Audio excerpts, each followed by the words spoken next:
And Dre's going to We're join us. live. Yeah, we're going to be. Well, I just Hello, Dre. Welcome in. Okay. We're not live yet, but we are going live here in a second. Yeah, you guys are 8 minutes late. Yeah, we got technical difficulties. Our IT guy was off today.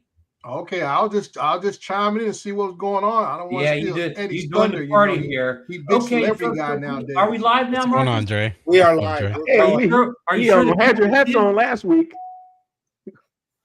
Okay, folks. Let's get ready to go here. Let me get my notes going here. I'm gonna jump back in the chat. See you, Dre.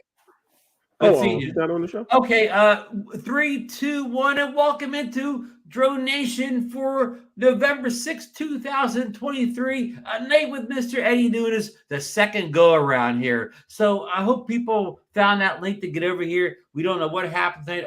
My IT guy's working on it right now here. You know, I told him, you get this fixed or you get fired here, buddy. You know, we run a tight ship around here. And of course, we have to mess up big star on the show here tonight. But I think we're having a good show here once we get the issues sorted out. And just a couple things before we get into our agenda here. I want to wish a get well to Captain Joe.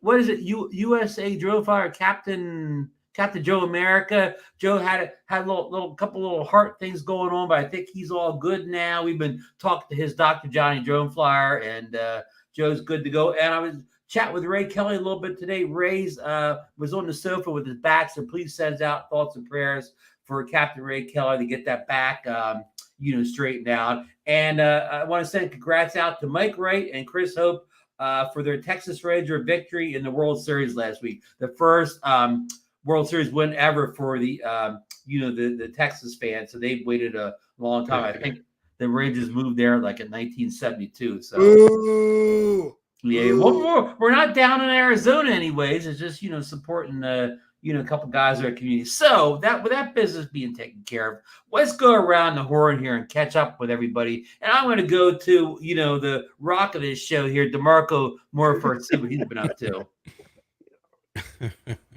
Hello, everybody. I'll make this quick. It's the Jets and the Chargers. And the Jets are home, but I'm going with the Chargers. The Jets don't have a QB that I trust. So I'll just end it right there. Go Chargers. I haven't looked yet. Please let them be up by now. Yeah, and I'll break down a little bit. The Chargers are 3-4 at the New York Jets. A record of 4-3, and the Chargers were giving 3.5 points out. So in a rare case, the Chargers were favored on the road tonight. But did you realize you're picking that could be Eddie's team for all we know? The Jets. I know. I was going to say that you have a guest from New York and you're going against me. Come on. Well, you could be a Giants fan also. New Yorkers are fans of all teams. I root for all of them. All of the New York teams. So we'll go right over to Eddie on that note. First of all, thanks for joining us tonight. Got a lot to talk about with you. But let's catch up with you. How you doing? You have the family. I know you have a young child at home now. Even DeMarco, your kids are old compared to Eddie's newest one, right? Oh, how old Eddie? How? Well, I have an 18-year-old daughter who's a freshman in college now. She's going to Albany State University. I have a 17-year-old son. And then I have a 2-year-old boy. So I feel like a new dad all over again. So it was a fresh restart. I thought I was ready for retirement. I thought I was gonna have Ron's life, going to the beach every day, but that doesn't seem I got another 18 years of working hard, huh? I got another 18 years. You got another one to set. How old are you? And how much will college cost in 18 years from now? Who knows or whatever. Who knows? Yeah. I am 37. Oh, you're a young man. Come on, man. You got 37. You got time. Yeah, boy, Eddie's in great shape. He's only 37. He's got one in college and one about to go in college. You're in great shape, Eddie. You'll be the youngest grandfather around someday. Yeah, that was strategically set up so they can support me soon. Yeah. Boom. I like it. Yeah. Yeah. I had a good in my family. My mother was 20 years older than me, and then my grandmother was 20 years old. So we every 20 years, like a generation happened for a while. Oh wow! Yeah, but this is it. This is the final one. Alex caught us by surprise. Big blessing, but no more kids. I heard that. Yeah. Look at DeMarco. DeMarco got that knowing smile. I would cry. Oh man. Eddie probably did his lines already. Yeah. No, that's great though. It's really great. It's great to have a family and so on. It's a wonderful thing. And the teenagers, by the way, hate drones. Like they hate drones. Really? Yeah. And my son is into photography now, but doesn't want to touch a drone. I've been trying. Huh? Okay. Yeah. They leave it for us old. Well, not Eddie and DeMarco, but us old guys or whatever. Us old guys hog all the drones up or whatever. It's funny. It's funny how something you wouldn't think would be an old guy's sport is or whatever. I'm exactly 30 years older than Eddie, so Yeah, I could be. Yeah, I could easily be Eddie's father. Yeah, no doubt. I'm catching up to you guys. I'll be there soon. Yeah. I hope to. Yeah. I hope to make it. I do. So, what you up to, Marcus? Let's go over to Marcus then. Now Marcus has a little bit of tale of woe. He'll give you a little preview, but we're going to save all the questions and explanations about Marcus's little what would you call a little faux pas over the weekend? Or well, yeah, a little interesting incident with the Air 3. Yeah, I'm anxious to see what DJI has to say. I sent it back to him today, so we'll get their analysis soon. I see Dobo's in the chat, so he's familiar with this. Some of the comments on that video that I posted, they're not all complimentary. Let me put it that way. It's amazing how many experts there are out there, but I have been, like Eddie talked about earlier, I've been flying a lot while we have some decent weather, although the last couple of days haven't been too terribly good. But you got to get out this time of year because winter's going to be here and you're not going to be flying. And the colors, like Eddie said, the colors are out. So get out there and fly your drones. And I never miss an opportunity. If we get some good weather, I'm out there flying. Good man. Okay, let's jump right into what first couple stories. We already did number one. DeMarco made his fearless Monday night forecast, and so far you're right in the money, DeMarco. 14-0 charges I got over here on YouTube TV, and we're gonna go to a DroneNation Deal today. And this one was sent in by our super fan of the show, Richard, up there in upstate New York. What? Yeah, and okay, and this is a good one. Richard found renewed Air 2S batteries for only $42.10. I put the Amazon official DroneNation affiliate link down here in the comments or whatever. And he's already ordered one. And I think the one he got, it had 2 or 3 cycles on it. So because he didn't know what it was going to be, new or whatever. And I put the Amazon description here. I won't read it all off, but if you want to see what it says here, it says replace the spare battery, 3,500 amp. 34-minute flight time. And again, it got the whole rigmarole down here. He says one point, it says it exceeds 80% of the capacity of a new battery. So I think these batteries are what was an Air 2S battery new, Marcus, like 120, 130, or was it higher? I think it was $92.63. So I'm a little high there. Okay. So this is kind of half off. Yeah, I think it's probably a pretty good deal. Now, as far as the quality, who knows? I have no idea. I will say this. I still have my 3 original Air 3 batteries, and I know a lot of people have had swelling issues. Yes. I don't know. Mine are all still good. I wonder what that's all about. Yeah, I know. Ken, who was here, he has swelling issues, but maybe that's more of a, warm weather type of thing, like Florida and so on. Well, yeah. Stevie's in the chat too, Capture Life Connection, and he made a video where he went out to Long Island to a firefighter event. Oh yeah, and I remember that. Yeah, his batteries came back swelled. In fact, I was just with him on yesterday, Sunday, and he has a strap now, like a lipo battery strap that he puts around his Air 2S just to hold that battery in. I'd buy a new battery, but anyway, but yeah. Well, that happened during the flight, or I believe, it happened during the flight. He noticed when he returned, it was puffy. It was kind of swollen.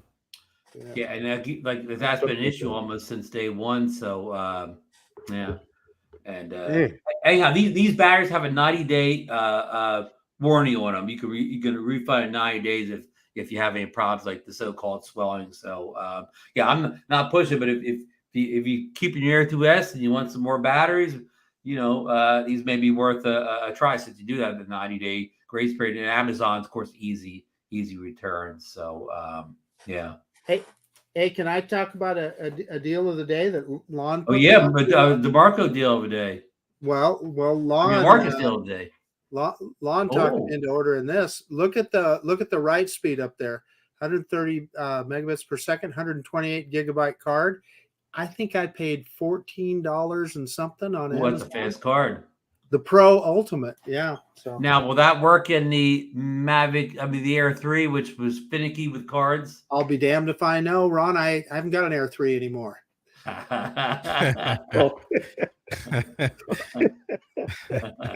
Yeah, no comment. But you remember that when the what was the Mavic 3 rejected a few Mavic 3 Air 3 rejected some of the Samsung cards. It did. So I had the other Samsung Pro. I can't remember what they called it, and it would not accept that card. And the card that Johnny was giving out in the Fly for Fun show. Yeah, dang, Johnny. Johnny's fault. Yeah, boy, Johnny. But anyway. Well, Lon recommended that card a few months ago. Remember, Lon recommended that card. Lon recommended that one. Is Lon sending affiliate links? You probably was an affiliate link. Yeah, I don't know. God, I lost my train of thought. I'm an old man. No, about the card. Johnny recommended the card. Bill the Drone Reviewer had the same issue, and I think there was somebody else we talked to we would not read that Samsung card. I ended up ordering, the Alexar card, one of the ones that DJI recommends, and of course it worked fine. And I never tried it because you guys said it wouldn't work. So I just put it in the action. But I think I put it in the Action 4 camera and it worked fine. There, I just threw some random SanDisk in the Mavic, the Air 3. Hey, well, hold it. Barkley's got the answer. Hang on here. There it is. He's waiting for the Air 3S. Okay. And Richard's comment was here for a second. What did Richard says? Oh, here it is. He said he already flew a mission with a refurbished battery and it worked great. Good deal. Now, of course, Richard's up in upstate New York, so he may not see any overheating issues. He's probably already kind of cool weather for him up north there. So that's it, folks. If you're still flying the Air 2S and you want to pick up an extra battery or two, maybe worth a shot. Ron, good deal. I just did a obstacle avoidance APAS test with the Air 2S, and you know what? It worked great. It flew around everything. How about a white wall? It flew right around the white wall. We'll get into that more and later in the show. Got people hang in here. We're gonna have a Q&A with Marcus's accent, but let's get right to our big star of the show tonight. You one of the most respected men in the drone community, Eddie here, Mr. Eddie Nunez here. I kind of put down here. He will give us his impressions of the two recent drone releases from DJI, the Air 3 and the Mini 4 Pro. He's had both of them and he's tested them pretty thoroughly now. And also tell us about some of the drones and equipment that he used on recent trips to the Dominican Republic and Puerto Rico, and how he filmed his recent fall foliage vlog. Was it to the Catskills? Yes, it was to the Catskills. Yeah. I thought you said that in video, but I wasn't quite sure. Now, have you picked up any of the recent cameras, like say the Action 4 or the Hero 12 or even the new Pocket 3 yet? No, I have not. So I've never owned a DJI action cam, so I've always stuck with GoPro. There's just something about the color science on GoPro that I like. The Pocket 3, it's something that's on my list. I've been trying to be really good at not buying additional gear. And I'm trying my hardest not to pull the trigger, but I mean, everything is positive that I see online on the Pocket 3. Not one negative. I mean, there are some rumors out there of overheating, but I think you just have to put the camera through torture to get it to overheat. I'm almost there, about to pull the trigger on the what's helping is that they're not readily available everywhere right now. They're kind of out of stock Yeah, especially if you want the creators combo. Yes, and I would get the creators combo just because of that new mic. Yeah. So I was a Pocket One owner until I donated it in the Dominican Republic to some wonderful folks, and the issue is buying new gear, buying new gadget. When I go out now, I kind of bring everything with me, right? I have 1 or 2 drones, I have 1 or 2 GoPros, I have an Insta360, and you kind of want to use it all. And then you have all this footage and you're trying to kind of, put everything to use. So that's my little dilemma now. I have too much stuff and I kind of want to like just simplify life. And I know eventually I'm gonna end up getting the Pocket 3. I'm just blabbing right now. What are you flying right now? The Air 3S excuse me, Air 3. Sorry. I'm sorry. So, what are you flying right now? Main drones. So the drone that's been in the air most right now is the Mini 4 Pro. Believe it or not, the Mini 4 Pro. It's the Mini is so it's not much difference than the Mini 3, right? So just to put that out there, right? You have the new specs on the Mini 4. But the reason why the Mini 4 has been my go-to is just because of its portability. It's compact. You get great battery life. That new RC2 is phenomenal. And I've been commuting to and from work. I mean, it's getting cold now, but I've been commuting to and from work on an e-bike, which is pretty amazing. And the Air 3 just fits in my work bag, so convenient. And I stop, either before going to work, if I see a nice sunrise, or on the way back home, I'll stop in different places and I can easily launch that. And in fact, I was just at the Catskills recently, Ron, as you mentioned, and I flew at their waterfall. Absolutely no one noticed that there was a drone in there. It was just so stealthy, so quiet. And for that reason, I feel like I'm able to take more risk and I get more creative with my shots because it's a smaller form factor. I'm able to get through tight spaces. I'm able to do things that I wouldn't with a Mavic 3 or I wouldn't with an Air 3. One quick comment. I want our audience to know Eddie doesn't mess around. When he says an e-bike, he's talking about a Super 73, a Cadillac, an e-bike. That's the one everybody wants, right? The Super 73. And Eddie, with regard to cameras, I hear you. So here's how I'm rationalizing it. Can I replace my M50 with the Pocket 3? For what I do, I think I can. I primarily use this in the studio, otherwise known as my kitchen. And and then I got stuff laying around like this guy that I hardly ever use anymore. So anyway, yeah, same point. Well, I'll tell you one thing. I used to always kind of vlog with my Sony camera, right? Like I have a few cameras. That's my problem. But I usually vacations, I always take my Sony A1. It's like my best camera. And what I recently started doing is just using my GoPro, right? It's more simplistic. It's less intimidating. You're getting less attention from crowds. So I just started using GoPro with no mic, no nothing. And I run my audio through Adobe AI podcast and it gives you like this type of sound. Yeah. And it sounds phenomenal. And I'm like, why do I need to carry this big expensive camera? I may drop it. It may get stolen. I can carry a little GoPro. And for that, I think I would love to upgrade a GoPro to the Pocket 3 and use the Pocket 3 for that. Right. And Eddie, I find that, everybody kind of knows what a phone is when you're filming. Everybody kind of knows what an action camera. If you're out in the crowd and you're filming with an action camera, they know what you're doing. But if you're walking around with a Pocket 2 or any Pocket, nobody has any idea what you have in your hand. No. Nobody knows that you're filming when you walk around with a Pocket because it's not a device people know. So you're even more discreet. Yeah, you might be just testing the air quality with a device. Yeah. Right. Hey, let's not skip over that Adobe AI because that is phenomenal and not many people know about it. I am stunned at the audio that it can pull out of horrible audio that you get on a microphone on one of these things, and that Adobe AI will just pull it right out. Hey, yeah. Eddie, what are you filming with right there? What was that headshot with? That's a GoPro Hero 10. That's Hero 10, okay. No filter. Okay. That's a Insta360, but no filter, no mic. Just that's the X3 a little camera. Yeah, that's the Yeah. X3 right there. Yeah. So that was the GoPro earlier. That was the GoPro earlier, yes. And the audio from that clip was also from a GoPro. No mic, no external mic. Now, if I remember what you said in the video, this is when you did the Mini 4 like around the waterfalls. But what were the long shots of the lake? Was that the Mavic 3? No, everything here was Mini 4. Yeah, because you said you may fly the Avata, Avata. but you never got around to it, huh? Well, I did for like 30 seconds, and it was way too windy. Which surprisingly, I didn't feel comfortable flying the Avata in the wind, but the Mini handled it really, really well.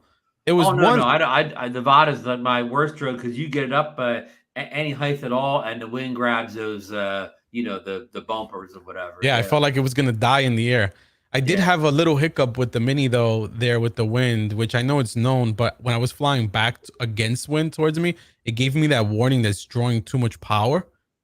Right? I've seen that. Yeah, and it didn't want to move at all. Like it wasn't even moving. It was going, I think, 0.2 miles back to me. So what I had to do is just lower my altitude as much as possible and kind of fly sideways back to me to kind of play around with the wind. Wow. So those kind of situations you can do like a sailboat. You can go zigzag this way, zigzag this way. Right. Yes. Yeah. Mm-hmm. I have to admit, Eddie, after watching this video, like on Saturday or something like that, I went out Sunday to like a lake that's about maybe 20, 25 miles inland here, hoping to duplicate your video here. But my colors couldn't even come close to what you have in this video. I mean, the problem is down here, the leaves all fall off when it's still warm. So you don't really get not much of a, they fall off when they're still green down here because it doesn't really get cold down here until like December. Yeah, but all the leaves are going to. But I mean, I couldn't even come close to replicating the shots you got here. The last 2 years has been difficult in the Northeast though to shoot full foliage. I guess because all the rain and the different and the climate change. I hear that it's kind of messing up the transition of color. But I mean, this week was the perfect week because the following week I had friends that went out there and they were done. The leaves were brown and half on the ground. Yeah. Right. Quick. Well, when was this filmed?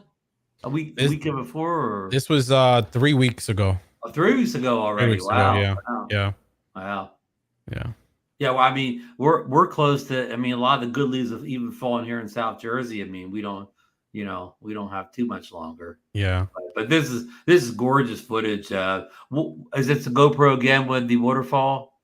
That's the Mini 4. Yeah. That's the Mini 4 there, yeah. You were just Mini flying 4 okay. with D-Log. I think the D-Log is fantastic on this when you color grade it in post. D-Log you can really pop the colors there. Yep. Yeah. Mm-hmm. Oh yeah. Now the other trips that I took to Puerto Rico and Dominican Republic, that was so Puerto Rico that was in July. I've been catching up with editing.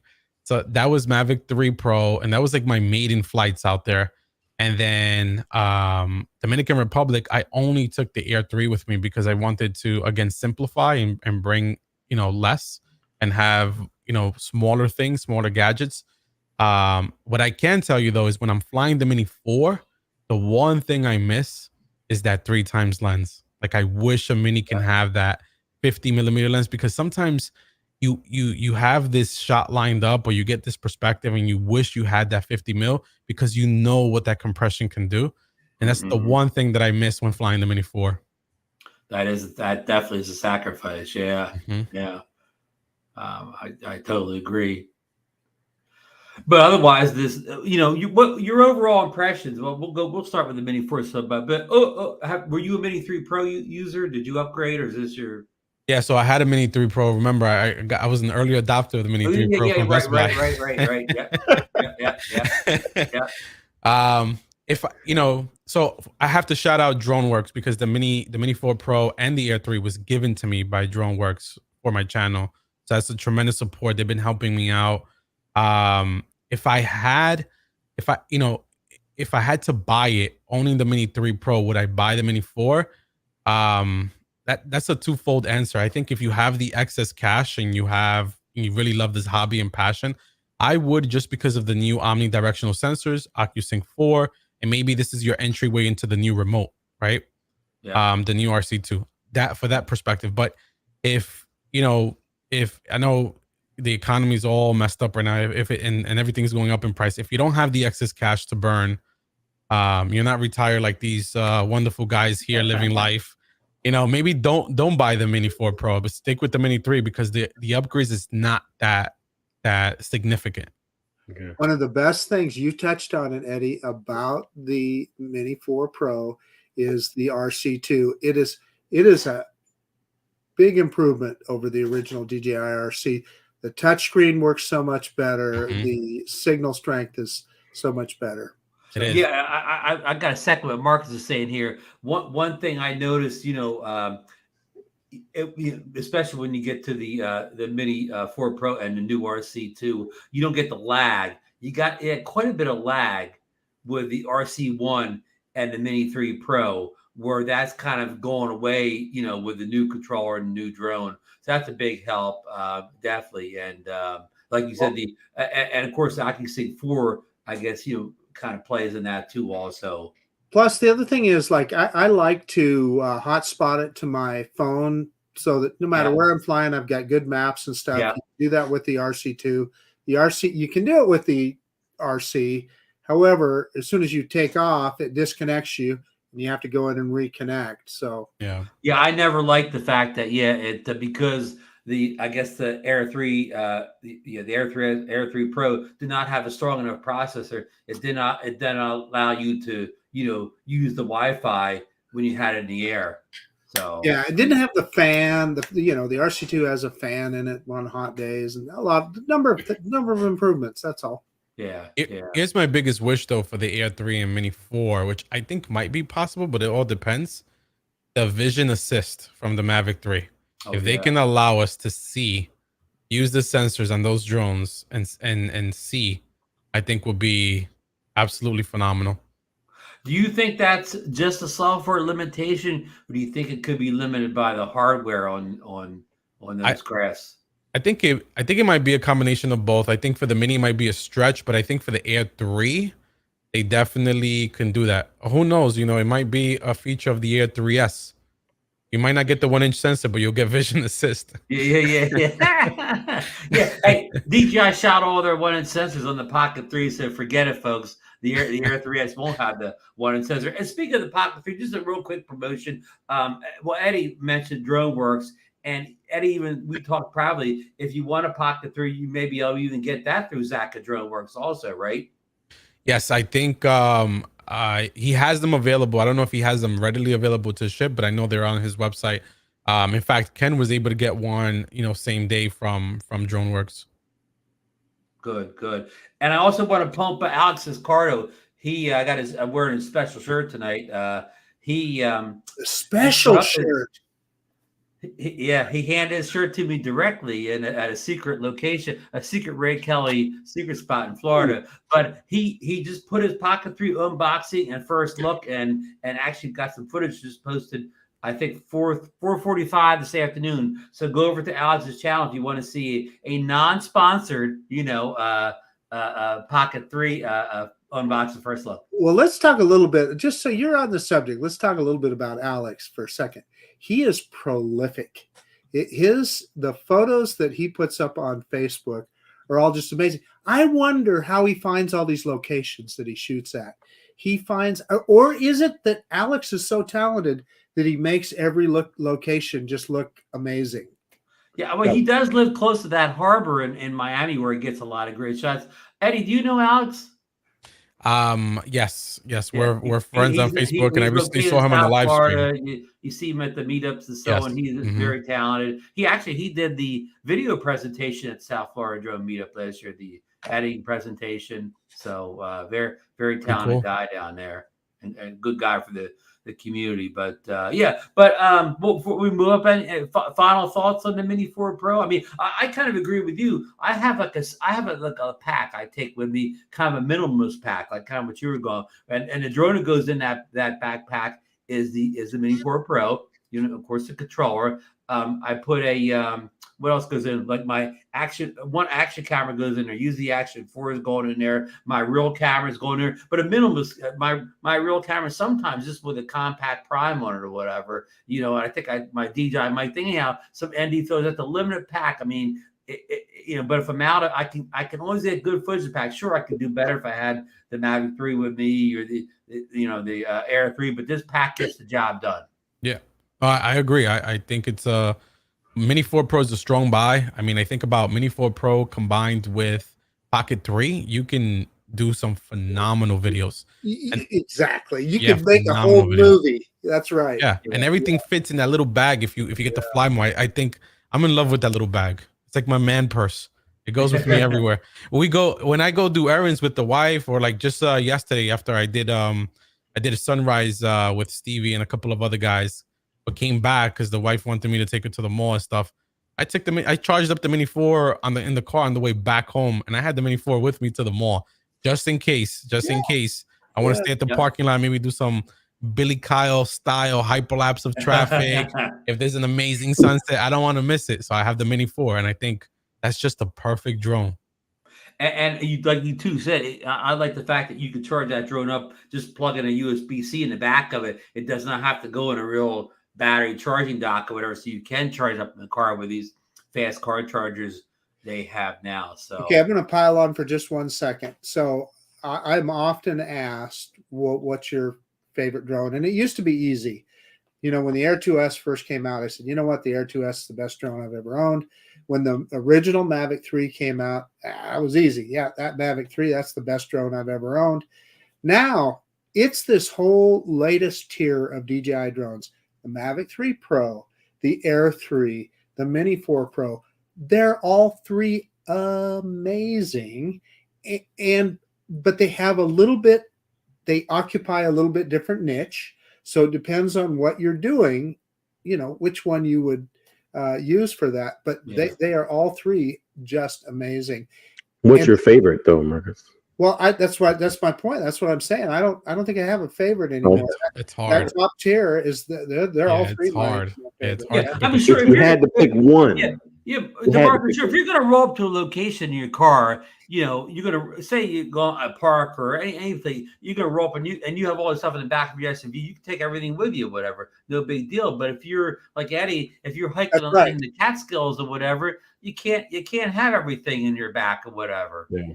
Well, I think your description of taking your wife to the mall is perfect. I mean, it's such a little thing, and you plug it in the car. Eddie can't take all his gear in the car because what if his wife goes in the shopping spree? She's going to need that space in the rear of the SUV to put all those bags from the mall or whatever. While Eddie sees the credit card, going up or whatever. But hey, Stevie's got a good comment in the chat here. Stevie says, if you don't want to donate a Sony A1, a Pocket 3 would be better to travel in some sketchy areas with, because again, people really don't know what you got in your hand. They can't see it, but everybody knows that big full frame camera waving it around. Yeah. Well, they do know what it is in the Dominican Republic, though, right, Eddie? Yeah, I mean, two guys on the motorcycle kindly asked for my Pocket 1. Well, then maybe they were borrow it. They said, "Let me borrow it. We'll be right back with it." But I think Ken made a good point in his Pocket 3 video that in some shots he's even replacing a full frame Sony and a gimbal just using the Pocket 3 now because some of the low light footage out of the Pocket 3 looks incredible. And when I get the Pocket 3, I plan on using it for maybe my holiday lights and stuff like that. Kind of in not only low light but almost no light sometimes, and it looks like that'll be a phenomenal camera for getting holiday displays and stuff, which will be coming up sooner than we can shake a stick at. Okay, so I'm going to agree with you about that bigger sensor and low light capabilities, but also that new I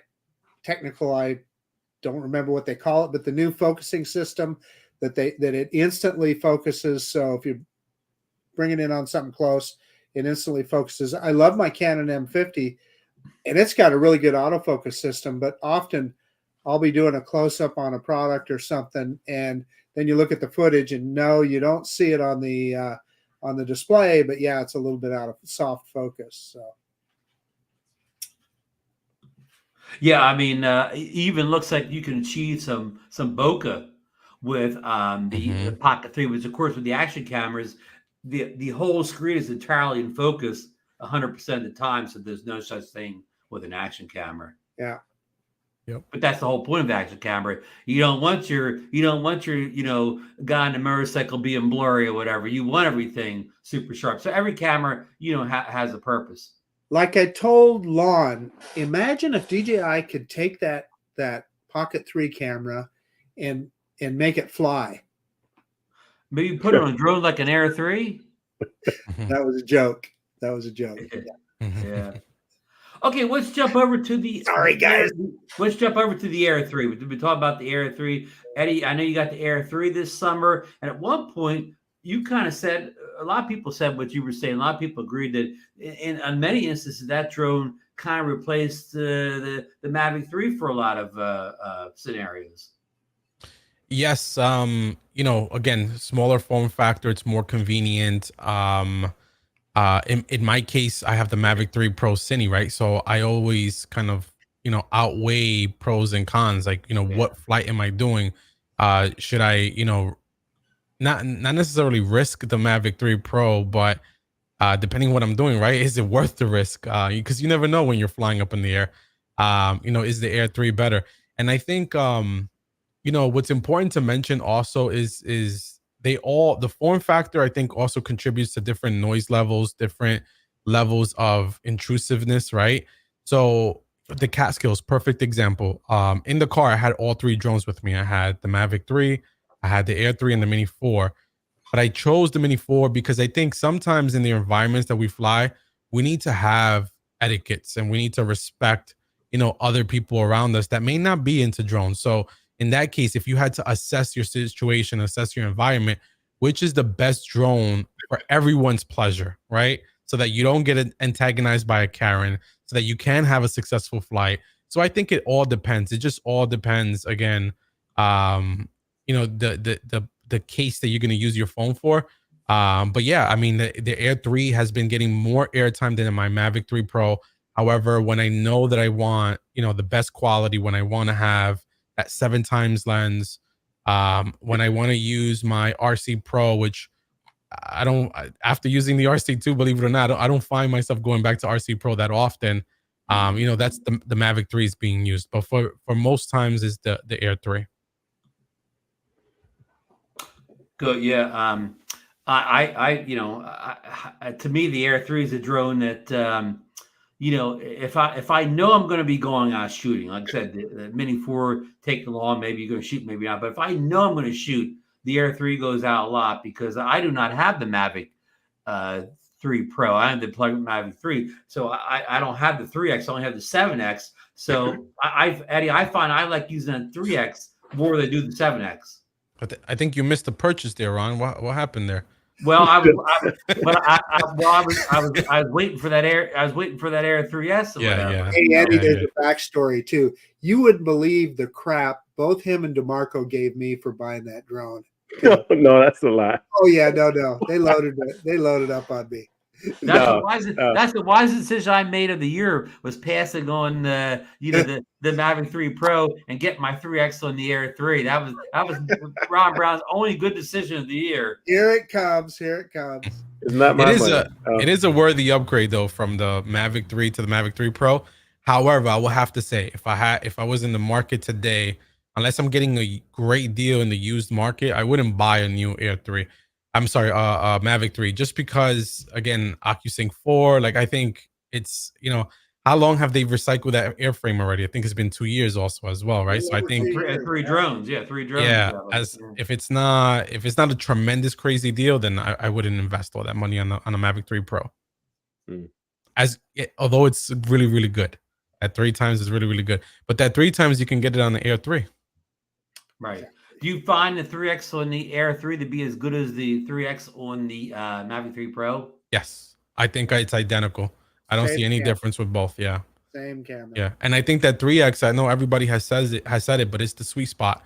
The 7x, it's a little quirky to use. Like, I don't find myself going in there all the time. And then when I do use it and I'm in post, I usually end up deleting it for some whatever reason because I'm not satisfied. It's really hard, I think, to maneuver a 7x camera. Like, you see the movements, they're more abrupt. And I like to get that silky movement with my drone shots. Yeah, I totally agree. And lots of times, how I have a lead that when I'm using the 7X, I'm not actually flying the camera. I mean, the camera is stationary, and I'm just kind of moving the camera. With the 7X, I don't get that extra bounce, but it does help me be able to get it tight on something and not have to fly to it. So that's just what I was going to say. So I've been in a couple of situations. I was out at the drag strip recently, and I used that 7X because I was able to stay way away from all the crowds and everybody, but I could still zoom in and get some of the action. So, but you're right, Eddie. You had to just basically, it's just a camera platform. Then you're not moving it. You're not. No. You know. Yeah.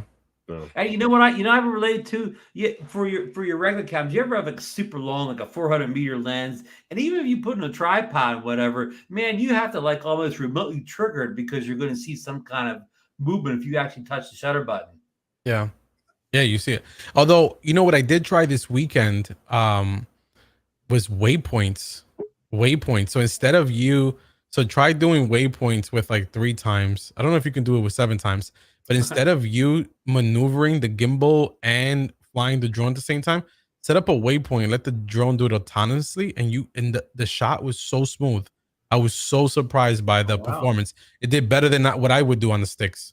Good tip. So it's interesting you say that because I noticed the same thing. I did a waypoint mission with the Mini 4, and I noticed the same thing. And it came out way more cinematic than with just me on the sticks. It looked really good. Yeah. And waypoints have come a long way. Just a few years ago, waypoints looked so robotic that anybody could tell it was a waypoint. But now, like you said, Eddie, it's got to the point where it almost flies better, than a human here. Because you can almost keyframe it. That's what I did. I did every waypoint was a keyframe for me. So even in between maneuvers, you got to add another point so it's smoother. You just can't say start here and then turn right because it's going to be abrupt. You have to kind of add those points. Think of it as you're editing a video and you're adding keyframes. Yeah, so it smoothly goes to them. Hey, off the subject here, I did get some late breaking news in kind of today from our good friend Igor. Or as Marcus calls him, Igor. Yeah. He leaked today the supposed release date for the DJI Matrice 3D and the mini dock is November 8th. I don't mean pricing on that yet, but that's what Igor has today for us. So we can't go more than a week or two without getting a drone leak here. But Eddie, do you think we're done with the super drones for 2023 from DJI? I mean, we only have less than 2 months now. Nothing else is going to pop out, is it? You never know. Didn't last year they released a Mini 3, a different version of the Mini 3 for the holiday season? I think it was in December, the plain Mini 3. Yeah. Right. Yeah. So they might do a plain Mini 4. Who knows? Cheaper price point, right? Better entry point. Who knows? Oh man, you're going to make Marcus buy another mini drone before Christmas. Yeah. Don't you have the Mini 3, Marcus? The regular one? I've got every mini. You got every mini drone DJI has ever released. They're all right behind me. Someday Marcus will have the DJI Mini Drone Museum, and guess what, DeMarco, we'll give you 50% off one of the one of the tickets to go through. I don't think Marcus has any more room back there. I mean, no, they're falling over. Well, he's been talking to some builders about expansion. What's really cool is that he keeps them all in the cases. Yeah. You gotta have the kit all in one place, Eddie. If you have stuff spread all over you, you'll never get out to the field. You know what I did last weekend?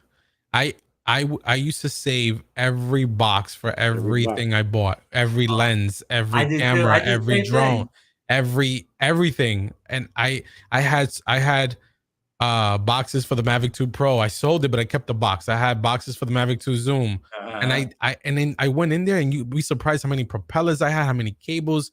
And when I needed them, I didn't know I had them in the box. Yeah. So what I did, and I would buy new ones. So what I did was I threw away every single box. And I told my wife, going forward, I will not save a Prada box anymore. Like, I don't care. That's hard to do. Like, the boxes are really nice. I'm not saving the boxes anymore. They're going in the trash. Save them for what? I mean, I don't know. Sometimes it helps resale value though when you have the box, but I don't save. I'm like Marcus. I don't sell a lot of my stuff. I keep them. I just keep my technology until it breaks. Yeah. Yeah. Or I give it away. Yeah. Yeah, I'm a wheeler deal. I'm selling as much as I'm buying. Yeah. I need to sell some stuff because there's drones back here I'll never fly again. Hey, speaking of that, anybody want a good deal on a slightly used Altel Nano Plus?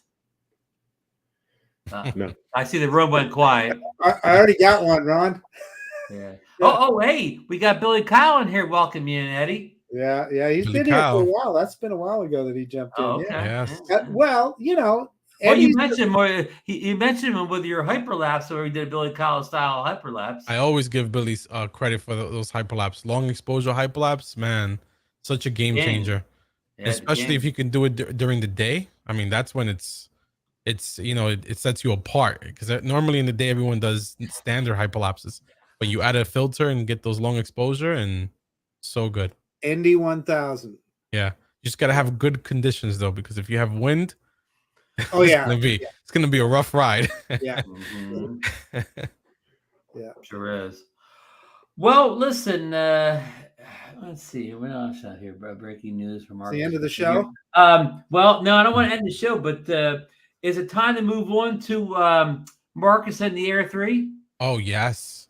Yeah. Okay, now let's set up a little bit. Marcus, Marcus. I have a little bit of theory already. Marcus did his firmware update for the Air 3 recently, and he did his drone seeker show on Sunday, and then it was raining, but the sun came out, so he's always looking for an excuse to get a drone up in the air. So he went out with his newly updated Air 3, because the Air 3 got an update, the controller got an update, the app got an update. He was all updated or whatever. Bug fixes. And of course, the only thing it said in the description was bug fixes and optimization. Didn't say anything about any new features or anything. So so he went out to his local field, that school with the cell tower is, and I'll let Marcus take over from this point. Yeah, no. So I did obviously. Let me folks, if you want to see this video we're talking about, the link is in the description to see Marcus's flight video. Yeah, Go ahead. The flight went very south well until the last little bit. No, I wanted to look at the firmware update, and so I had the drone up, went through all the menus to see if there were any changes. I couldn't find any changes in the menu.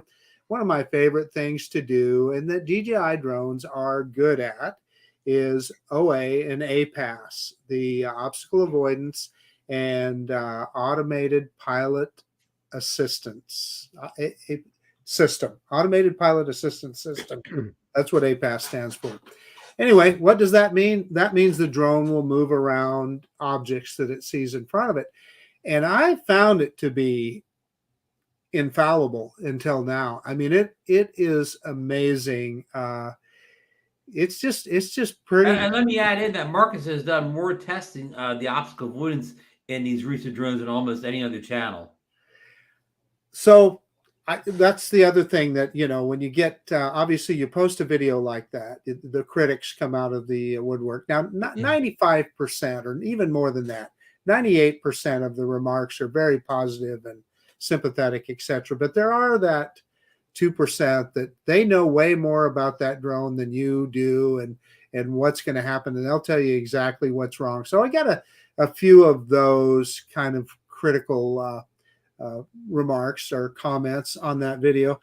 However, I would add that I probably have more experience with obstacle avoidance and APAS than probably 90% of the people that fly a DJI drone. I use it all the time, and what it does for me, and I'd love to hear Eddie's take on this. Here's what it does for me. It allows me to get shots that I was never able to get before, because I can get closer to objects and do different things with it. Now, in this particular video, I wasn't trying to get anything cinematic. I was trying to challenge the APAS system and just show people what it's capable of and what it'll do. And one of the things that I noticed on this particular flight, because I fly at this same spot often, is that it really wasn't, it was avoiding things, but it was cutting it close. It was cutting it pretty close, closer than what I've seen in the past. And I even, I do a live narration on the videos. I even commented on that. But I went over the top of a couple of roofs, the roof of one little portable school building. another building, and then there's a 2-story school, medical arts high school, that I came up on, and I've flown drones right at that same wall before, and they pop over the top and off they go. This is the white wall. It is a kind of semi-white, but people say it doesn't have any definition. I don't know. Look at the video. I believe it does. The top of the roof is a different color. There are some grooves in the side of the wall. I don't know. Listen, I'll be contrast is the some contrast there, yeah. Right? At any rate, with the drone, upon review, it clearly hit the wall once. And when you're flying, I wasn't sure if it actually hit it right. I thought, well, maybe it's just a close call, but I could see the little radar map on your first person view. Anybody that's familiar, DJI, you'll get a red arc that tells you it's close to something. So I'm thinking, okay, it's not going to hit it. Let's see if it'll rise up and go over the top. Well, I just pushed a little bit on that stick, and boom, smack into the wall, and down it went. And of course, immediately. And by the way, I should say before that, I didn't get any errors. I didn't get anything on the screen that said that there was any kind of an issue. So anyway, it didn't do it. Another factor, I think, is that I was shooting in 60 frames a second. So you are challenging the CPU on the drone when you're shooting in higher frame rates. So could that have affected the APAS? I suppose it could have. I don't know. I opened a ticket with DJI. It's already on its way back to them, and I'll be anxious to hear what they have to say about it. I'm going to put Marcus on the DroneNation hot seat for just a second, guys. Would this crash happen if you were flying the Skydio 2 towards that? Absolutely wall? not. That Skydio 2 would have popped over that thing. It would have looked around a little bit, probably done taken a beauty shot of me and then gone over the top. Yeah. No, that Skydio 2 would have had no issue with that. The Air 2S would have had no issue with that. And I can say this because I flew the Air 2S at that same spot just a couple days before. Not that particular wall, but some of those other buildings. And one of the things I noticed about the Air 2S is it started to miss the object. It started further back. It started rising up way further back. So, like I said, I don't know. I potentially could it be an issue with that firmware update? I don't know. Could it have to do with I was shooting in 60 frames per second? Maybe. I don't know. It'll be interesting to see what DJI says. Hey, I asked that question because look, Lon's comment. He ran a Skydio into a white wall. Well, that's Lon. I think he had a white Dodge Challenger too. Was it the Challenger, Lon, or the? Did it move at all, Marcus, or no? It just boom. I'm not sure what you mean by that. Did it? Yeah, it moved. It moved right. Missed the wall. Oh no! Did it try and evade in any way? Yeah, anything? No. Or no? It just flew right into the wall. I analyzed that video and I actually watched it like 3 times because I saw that you were menu diving. So I went back to see, did you change any settings in the menu, and you didn't. Yeah. Then I also looked at what mode you were flying in, and you were in normal mode. Normal mode. Yeah, you were in normal mode. And then, I found it interesting that it bounced off the wall, right? So it did bounce off the wall because I think it looks like it hit the wall, but then bounced back. And then you inputted the sticks, I guess, and you made it go back into the wall. I did, because so Ed, what I have to tell you is when it did that bounce, and it's easy to see when you're watching it in replay, but when I was flying the drone, I wasn't so sure. You didn't realize they hit the wall the first time. I didn't think it hit the wall, and then I saw that red arc. Yeah, I saw that. Oh, shoot, it knows there's a wall there. It's not gonna run into it. And I wanted to see if it would then vertically go up and over, and I didn't give it much throttle. And of course, it didn't take much, right? It was pretty close to the wall. Yeah. Gave it just a little bit, and boom. Okay, that didn't work. Now, here's something Mark and I talked about, offline here. Eddie and DeMarco, do you think it had anything to do with him upgrading to the latest firmware just, the day or so before? Who knows? Like, just like you mentioned, it says bug fixes. Like, you don't know what that firmware really did. That's hard to say. Yeah. Well, the one thing though that I took away from your video, as much of a pain in the butt it is to screen record, it is so important to screen record your flights. Because imagine explaining that and creating a case without that proof of a screen record. That record, sure. A record, yeah. Yeah. And to that point, Eddie, Marcus, tell him what DJI requested of you to send. And most times you just send the drone in, but Marcus got a little bit different orders here. Yeah, that's a good point. They asked me to send not just the drone, which I kind of thought they would do, because the only other time I've had an issue with a DJI drone was the Mini 2 years back, and they had me just the drone. That's all they wanted, not the battery, not anything. They wanted the drone, the remote control, and the battery that was in the drone at the time. They wanted all three of those. I said that, Marcus, do you think there could be information on all three of those devices that they need to examine? I'm sure they're going to be all up, probably. Yeah, looking at the firmware on to see if there's maybe incompatible firmware, possibly, I suppose. Yeah. Hey, Mark, you see what Bob Casey said in the chat? He said you had no radar warning the first time, but the second time the radar warnings lit up red. Yeah, he's right. And he's absolutely right. And I noticed the same thing when I was going over it. So yeah, and that's just a fact. There was SW Video says it could have been the angled sensors that has something to do with it. Heading straight at the wall. I don't know. Yeah, and plus you've done this same thing, not exactly made that way, ball, but you've tested this thing thoroughly before, so exactly. And I don't remember if I've specifically done it with the Air 3, but I can tell you I have sent other drones full speed into that wall, and they popped over the top and went going. So hey, Mike Wright has something we talked about too, Marcus. He says, Marcus, could the drone have gone into nifty mode without you knowing it? Explain what nifty mode is to the folks. So what nifty mode is it's DJI's attempt to make the video more cinematic, so the drone doesn't move as abruptly to avoid an object. But they also give you a warning when you put it in nifty mode. They tell you that be careful because it could then run into something because it's not making those abrupt moves. And Eddie, just like you double checked, I did the same thing. I went back and looked at did I accidentally put it in nifty mode? And no, it wasn't. It was in normal mode. Could there have been something in the firmware? How the heck are we going to know? Yeah, SW Video says show that crash run. I'm watching it now. SW, you know what I'd like to do? I'd like you to go watch out on Marcus's channel and give him the view and the watch. I kind of like people to go to people's actual channels and watch some of these videos like this rather than just me rebroadcasting it.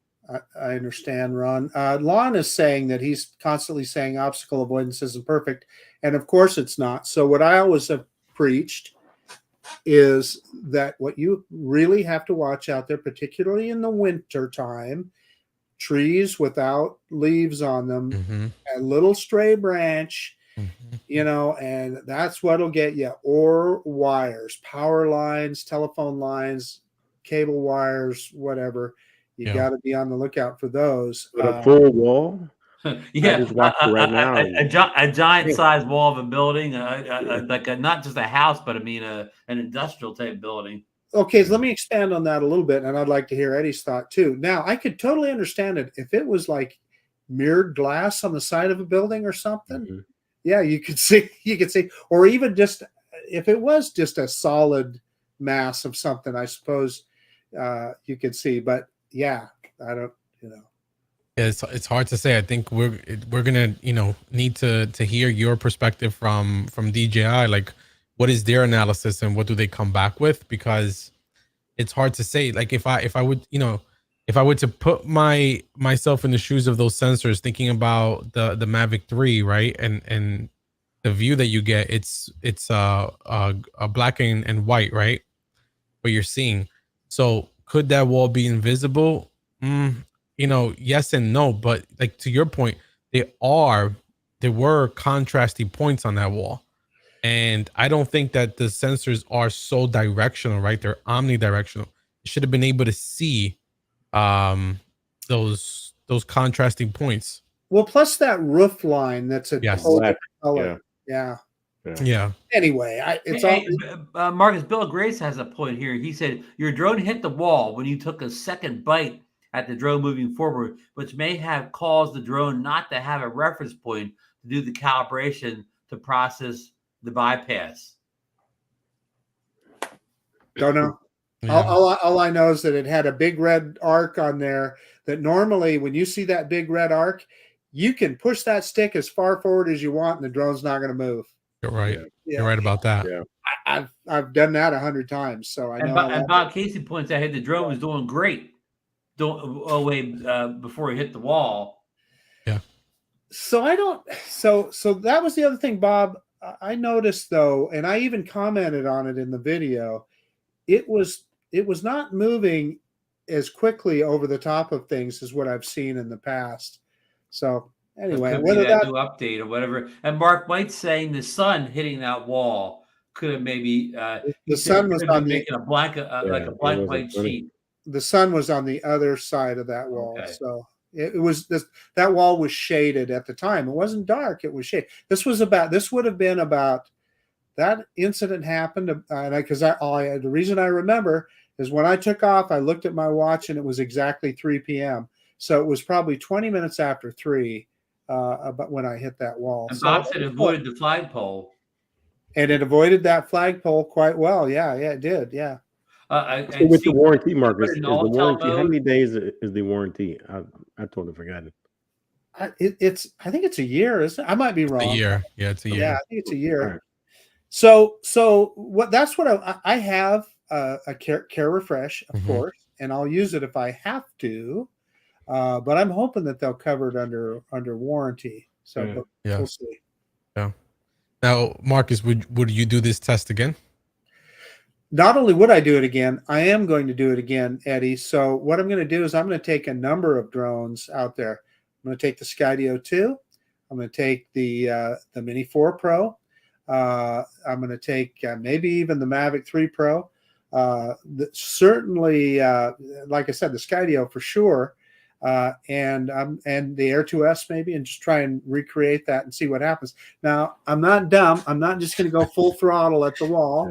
I'm going to test it a little bit first, just make sure that there's not something. But actually, we're going to hang a mattress down from the ceiling, on the spot there. So yeah. But even Ron pointed out to me that I should try the Autel drones too, because I have a Light Plus behind me here, and it does not have APAS, but it's supposed to break.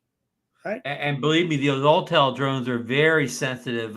Their OA goes crazy if you get near anything. They're overly sensitive. Yeah, so try that. Heck, I even have an EXO Black Hawk 2 back here, and it's got obstacle avoidance. Guess what? That's the first one you try. You got to sacrifice somebody. Let's sacrifice the EXO to the white wall gods. Yeah. And Lon, I do not need a GoFundMe. No, thank you.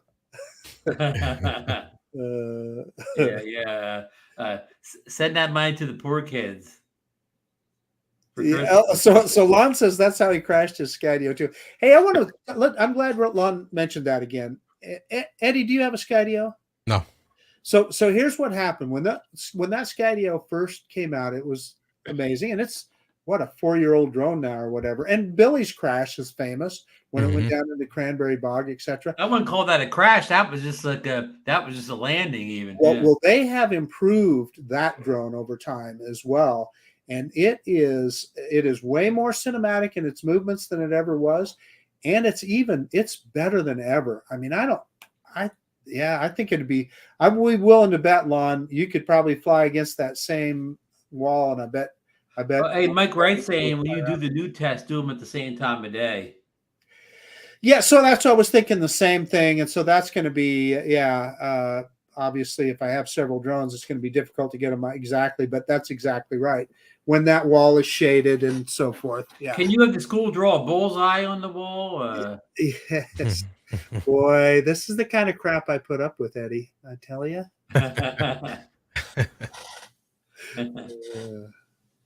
Anyway, okay. So have we heard enough of that?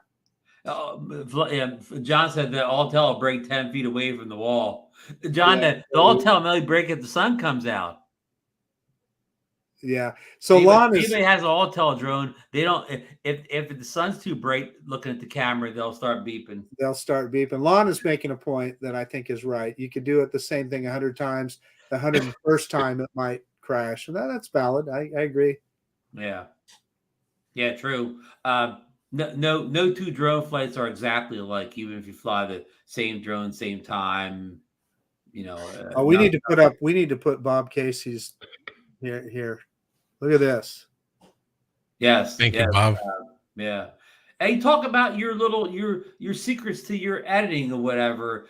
I think you're on a Mac. You're editing on a Mac. Not that makes any difference. But are you using Adobe Premiere or Final Cut or what's the other one? So I'm using Adobe Premiere Pro. Okay. I'm getting a lot of crap from Billy and Ken. They want me to switch to Final Cut. Ken just said he's switching to Final Cut in a recent video. Yeah. So I downloaded. I have Final Cut. I had Final Cut before. I started editing in Final Cut when I went through my YouTube journey, but then I transitioned over to Premiere Pro, and I think Premiere Pro has gotten a lot better over time. Especially Final Cut hasn't made a lot of progress, right? Yeah, but the cool thing about Final Cut is that they have these new Final Cut makes it easier if you like effects. If you like effects and these different animations, and plugins, Final Cut is so much easier than Premiere to use those plugins. So that's the one thing that's kind of drawing me to Final Cut. But I don't know if you run Final Cut like on an M1 Mac, it's tuned to run faster than Premiere would be. Yeah.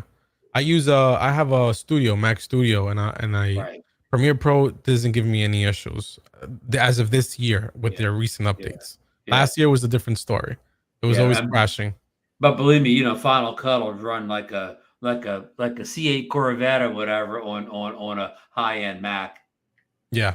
Yeah. Because it's built from the ground up to run on those chips and that hardware. Final Cut has always been phenomenal on Apple products. I mean, you don't have to render out. It's immediate plays. There's no stuttering. There's no buffering. Yeah, I've tried all three, Premiere and what's the other one? The DaVinci and whatever. And even though both of those have more features than Final Cut do, I still come back to Final Cut.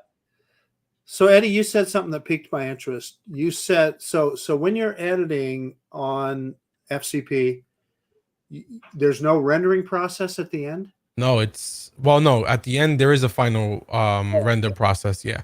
But I don't know if you ever edited on Adobe Premiere Pro, but when you start to add things to your timeline, it's either green, yellow, or red. Green means that it's good, it'll play back full res. Yellow means that you need to kind of render. Red means it's not going to play until you render. You got the meal there. It's dinner time. You know what that means, Ron? Yeah. Marcus is going to go soon. But yeah, Eddie's completely right. If you're used to all that having to render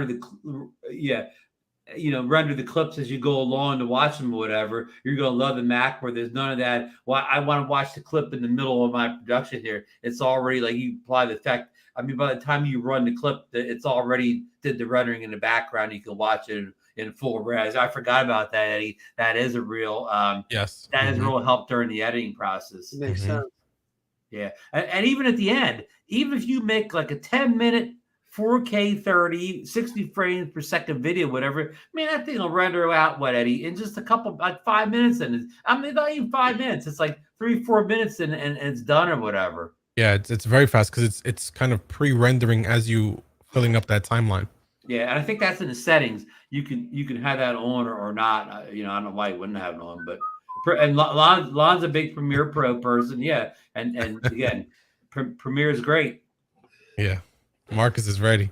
He even has a personal fridge back there. I learned something today. Hey, yeah, Eddie, you don't hit the big time until you got the personal fridge in your office. Yeah, I learned something. I'm going to tell you the story behind that, Eddie. When I worked at Meadow Gold I've been retired for 5 years. Holy crap. Anyway, that was the refrigerator I had in my office. So that's cool. Yeah. And it was full of milk then. Yeah, milk. Yeah. Steve's going with the MacBook Pro and DaVinci for his setup. Yeah. And you saw, Eddie, just last week, Apple released, they have an M3 chip out now, and they released M3 MacBook Pros and an iMac. The M3 is a new iMac. So, and they say that another reason why you got to stop chasing tech and you got to be satisfied with what you had. 6 months ago, the M2 came out. 6 months ago, the M2 came out. And then here we are, M3. What are you going to do? And the M3 is like much faster than the M2. It's always going to be faster. It's always going to be better. Your bank account may not go in that same direction.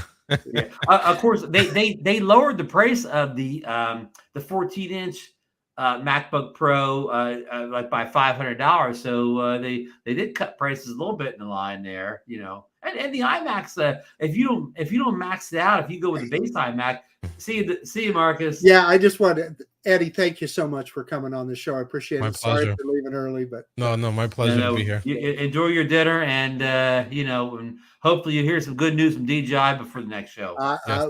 You'll definitely. You guys will be the first ones to know. Yeah. Good night. Good night, sir. Good night. So we're going to wrap up here soon and let Eddie, tuck the 2-year-old in or something like that here. And DeMarco's got some kids to tuck in tonight too, because I think his wife's on the road. Going again. The new Macs came out last week, and the other big non-drone news of the week: the Beatles released a new single. Yes, I did say the Beatles from the 1960s released a new single, and over the weekend it knocked Taylor Swift off the #1 spot. Oh, so wow. a band from 1960s can still go #1. It's an incredible world. And AI is the reason this song came out, because they were able to use AI to rescue John's voice from an old track. Wow, so, that's pretty cool. AI is the next new thing. It's here to stay. Unless the government, makes it does the same thing they do with drones, illegal. Tries to regulate it out of existence. But I think it's out of control already. I think it's beyond that. Yeah, it's beyond that. Yeah.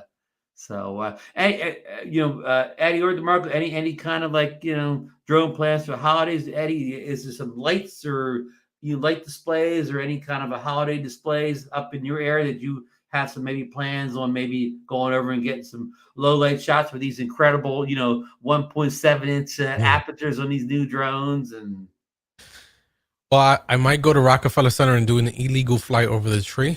Oh, wow. I'm just kidding.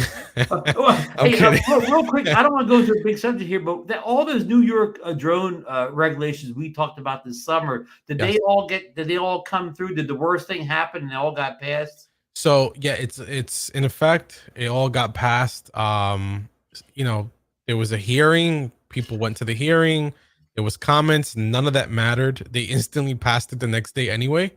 But the good news is all of us have been flying and we've had no issues, knock on wood, so far. I mean, there are individuals that are doing it though, that they're following the process. It's pretty weird. You might go through a neighborhood and you see the signs that you're supposed to post with the stamp from approval of the NYPD saying that this individual drone pilot is authorized. They're going to be flying this neighborhood at this date, this time. Like all the details of the drone pilot is on the poster. So there are people that are following the thing. I haven't done that. I mean, I don't think I will. It doesn't make any sense. But there's been no problems so far. Good to hear. So I guess they can just selectively apply the law to somebody who's actually doing something dangerous or a threat to the public, or just like you said, disturbing people. You made a good point earlier. I didn't get to follow up. I kind of do the same thing with you. if I'm driving a car and I have my drone collection with me, when I get to a location, I'll look it over, see how many people around, see how close we're going to people, and I'll make the selection of what drone goes up based on how many people will I disturb by putting this drone in the air. Right. Yeah, it's a good method to have. Yeah, if some Eddie, Steve was talking about the Avada. Yeah, I mean, if I go to a location and there's absolutely nobody there or whatever, I'll get the Avada out. I want to say to Steve said, you know what I do down at the shore, like even around the house, I'll fly the Avada when the landscapers live at the shore. Everybody in Margate has a landscaper. When all the landscapers show up in the neighborhood, they're making all this noise and power tools. I'll get the Avada out and fly in the backyard because nobody can hear the Avada when the landscapers are there. Yeah. There's a lot of places down at the shore. You're the real noisy location. You can put the Avada because nobody can hear anything. I always end with the Avada when I go fly. That's with just one battery. I end with the Avada. Yeah. And it's a test to see, are there a lot of Karens around here? Yeah, and then are there drone enthusiasts that love the Avada? And then I get so much attention. But I like to end with the Avada.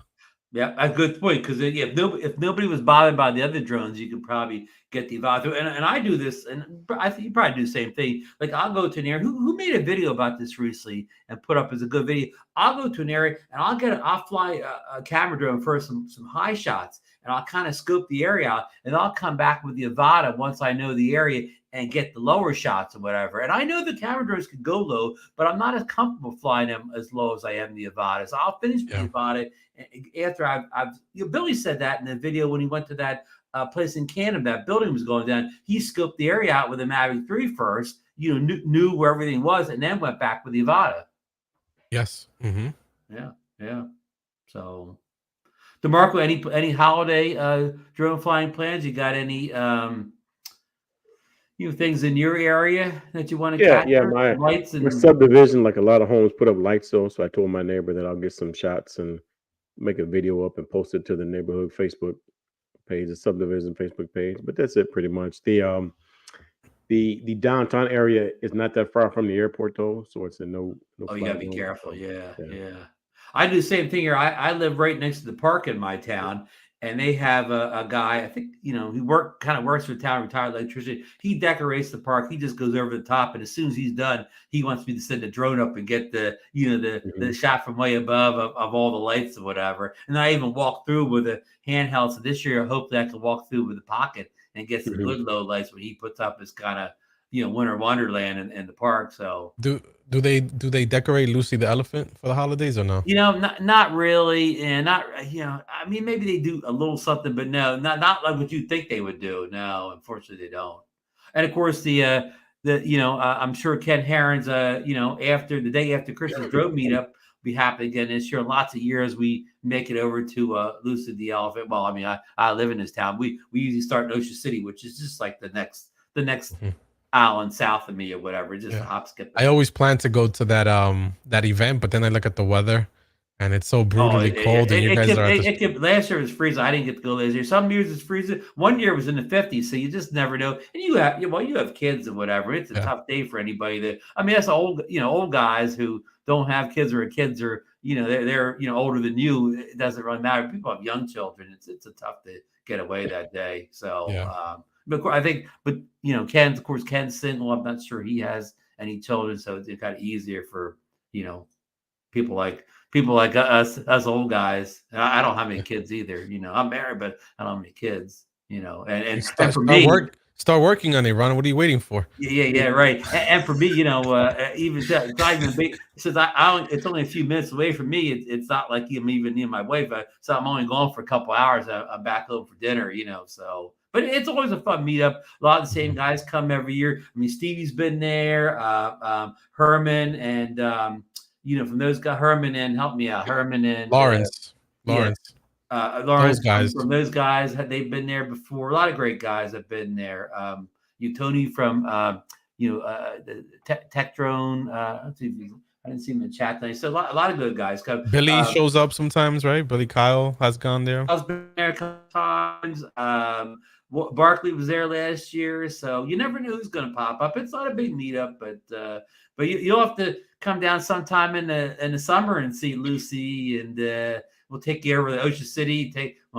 Your 2-year-old will be 3 years old. She'll be good, big enough to go into kitty lot rides. Yeah, I have to. I'm going to Atlantic City this weekend, in fact, but I've never been down to Ocean City, and I know it's so close. Yeah. I mean, it's board. They claim, they fight whether Ocean City. I think they say Ocean City's board. I mean, Atlantic City boardwalk is the biggest boardwalk on the Jersey Shore, but some people claim Wildwood. But Ocean City has more rides. Of course, all that stuff's closed this time of year. But yeah, it's a paradise down there. Ocean City's a whole different vibe. It's a family vibe. It's like they have no alcohol sold on the island, so it means real family oriented down there. I gotta check it out. So in the wintertime, I don't go in the summer because it's too crowded over there. But in the winter, I like to go over there and hang out because boardwalks, you don't have all the kids and stuff on it, so it's kind of cool. You do those barefoot reviews that you do on the the barefoot review. I usually do this in front of Lucy. Lucy, right in the beach in front of Lucy, had these picnic tables so I could sell my gear up. And of course, the summer I'd never go there, but in the off season, I'm there all by myself. Flying. The beach is wonderful. Somebody like the city workers, they just wave to you. Yeah, you're flying a drone again. In the off season, nobody cares that you're flying a drone at the beach. Oh yeah, the beach is amazing off season. Yeah. It's like your own private playground out there. So yeah. All right, folks, we've kept these guys up too long. These family men here, they got to get kids squared away here. So Marcus had to leave early. Thanks, Marcus, for joining us and talking about. It's always difficult to talk about a crash, and you always get second guessed so much in the comments. So send Marcus some love over his crash, and of course DeMarco for hanging there the whole show, even though he's got the daddy duty this week or whatever. And special thanks to Eddie for joining us. It's always great to have you in the show and hear your thoughts, and always enjoy seeing your well put together videos. We didn't get to talk too much about the Dominican Republic video and the Puerto Rico video, but they were all great videos too. So if anybody wants to go back and look at them, they're right up there on the channel, whatever. You put a lot of work into both videos to capture some awesome footage. And I'm a sucker for tropical islands, so I really watch those things. Thank you. My pleasure being here. I love coming on. So come back soon. Thanks, Eddie. Thank you, bro. Take care. Folks out in the chat, I want to thank everybody for joining us and all the great comments and suggestions and thoughts. And sorry about, I don't know what went wrong with StreamYard saying. Usually once a year we have some kind of a problem or whatever, and it just wouldn't go live. However many times I hit the live button, and I didn't do anything different this time than I ever do. So maybe I didn't pay my StreamYard's bill on time this month or something. So you're gonna give him a refund, Ron. Yeah, I'm gonna have to. Complain for this show. Yeah, complain. You gotta complain. So we'll see you all back next Monday night. I got one of those little pocket threes on order. Who knows when it's going to show up or whatever. Maybe I'll have it next week. Maybe I won't. But I definitely want to have it by the holidays though, because I want to use it for my low light holiday. Holiday season festa. It's a lot of like Cape May. Sometime, Eddie, you got to come down and visit Cape May. It's the very last city on the Jersey Peninsula. It's so far south, Eddie. When you're in Cape May, New Jersey, you're as far south as if you're in Baltimore, Maryland, or Washington, D.C. That's how far it hangs down there. And it's not like the other place. It's not a barrier island. It's like it's land there. Yeah, I've heard great things. It's like time is frozen there. It still looks like it's in the 1800s. They have all these old Victorian bed and breakfasts and haunted mansions and so on, but they do a spectacular job at Christmas as well as summer. It has a nice vibe too. It doesn't have that Wildwood, Coney Island vibe. It's got more of a kind of a sophisticated vibe down there, so you got to visit there. And the lighthouse, that's got one of the best lighthouses in New Jersey down there. And it's where the peninsula is real thin, so you can go to the other side and be on the Delaware River, go on to Philly, and they have like a sunset beach over there with a sunken boat out there. It's just a magical place down there. I got to make it down there. Yeah, sometime. So, okay, folks, that's it. I could talk all night to Mr. Eddie Nunez, but just go over and check his channel out. Go over there, watch some of these videos, sub them up or whatever. Leave some nice comments, and that's it, folks. Good night, and we will see you in the next one. Good night. Good night, everybody. Ending live stream.